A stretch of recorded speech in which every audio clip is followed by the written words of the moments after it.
For let's season our toppings, I'm using here 1 seasoning cube. I'm using meat. All right, go ahead and use chicken. My 1 seasoning cube went in. My pepper will go in. My salt will also go in. Now remember, when it comes to seasoning, the seasoning you like will do. Go ahead and add in ginger and garlic powder or any type of your favorite seasoning. I don't want to do too much.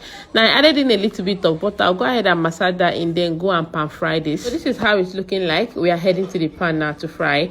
Into my dry pan, I will add that in. Now remember to stir fry on a high heat. I'll be using high heat so that the meat will cook perfectly well and it will not be strong. It will cook well, it will not be strong, and it doesn't take time to cook. So all I'll be doing here is just to stir my meat till it is released under the pan. All right, so this is how my meat is looking like. You can see the juice has been released and it will still dry back to make our meat juicy and also very delicious. All right, after that, keep it aside, allow it to cool. My meat is ready. I will just cover and keep it there while we go and work on our dough. First of all, I have here 1/2 cup of water. Now go ahead and use your makeup if that's what you have. Measure 1 cup of the makeup into your bowl, just like what I'm doing here. I'll be using this sachet of yeast here. I think I got one for 200 or 15 or 100. I can't remember, it has been long. So what I will do now is to pour it into the warm water. Everything, that's about 1 tablespoon of yeast. I'll mix it together and add 1 tablespoon of sugar. So this is 1 tablespoon of sugar going in. I'll just mix it together and cover it to stay for 5 minutes before we use it. All right, so make sure the yeast is still usable. Do the same thing with your own yeast so that you will not end up with a recipe that will not give you what you want. All right, while we wait for our yeast to proof, in our bowl, measure in 2.5 cup of all-purpose flour. If you're using makeup, measure 3 cups of cup of flour into your bowl. I'm using here 2.5 cup. Remember to always sieve your flour, it is very important. Now I'll go in and add in 1 tablespoon of my powder milk and salt. Then this is what you should have. If it's not looking something like this, throw away and do it again. All right, I'll sharply give it a good mix, then pour in our yeast. If you notice that my yeast poured away, so I lost some of the yeast water. The thing overproofed and then poured, so I'll be adding a little water to make up the lost water. All right, just pour that in. Now you can see how our yeast is looking like. Yours should look like this. I'll go ahead and add in my 2 cups of vegetable oil or 2 tablespoons of vegetable oil. I'll go ahead and use my hand, my washed hand, to mix everything, and I will also add in a little bit of warm water to make up the water we lost when we were proving our yeast. So I'll go ahead and add in my warm water and also mix my dough. Make sure you do not add too much water so that it will not be too wet. You know, we need to knead this dough, so you need something not wet, something not dry. You understand? It has to be balanced. So I'll go ahead and knead my dough for 5 minutes. After 5 minutes, we are done. It is not hard. Go ahead and oil your bowl and then place back your dough into your bowl. All right, and cover. This is to prevent it from sticking in your bowl or sticking on top whatever you're using to cover your dough. Do you understand? And that is all you need to do. Just allow it to rest for 2 hours. 1 hour 30 minutes to 2 hours while we go and make our pizza sauce. Now I have here a little oil in my pan.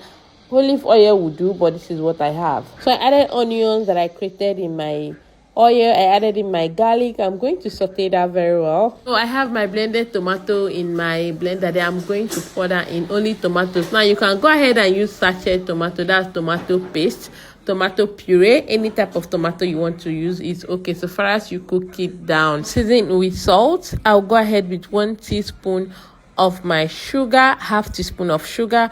I'll go ahead and add in my chili peppers. Oregano will follow suit. Very important, do not skip the oregano.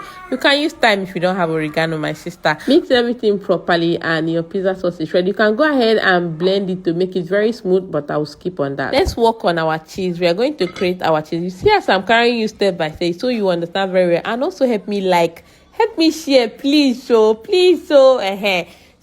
this cheese, I got it for 3,580 something naira. You can also decide to use this one. This is cheddar cheese, 3,600 or something. This one is more expensive than the other one, so the ball is in your court. Use the one you like. All right, this one is also very popular, cheddar cheese. This one is 4,000 something. You can still use this one instead. All right, anyone you see use. At this time they have taken the light. The gen, we did not have enough for, and it was midnight, so I just showed you how the dough looked like that, double the side. I will just put it in my fridge because I did not have any other choice. So this is it. See you tomorrow. So this was the next day. I've divided my dough into two. I'm going to roll according to the size of my pan. I'll use one with my pan, one with my pot.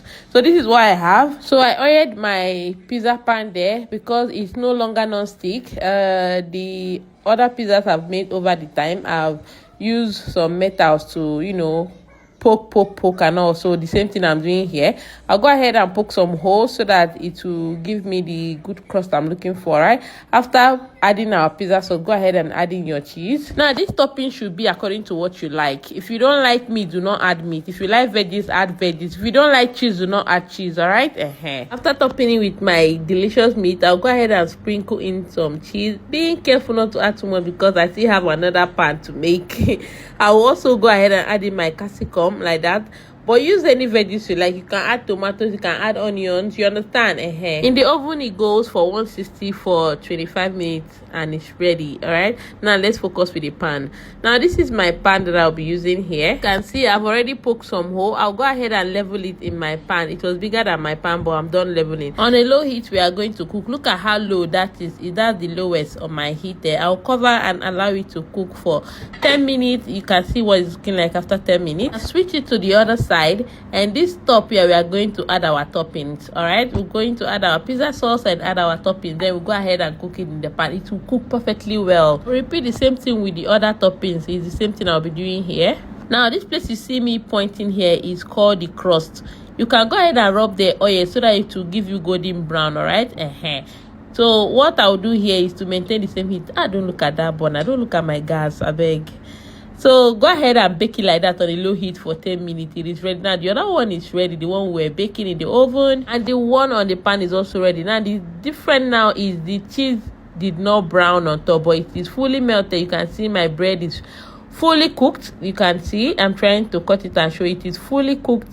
Very good. They taste the same thing, only the other one is brown, this one is white.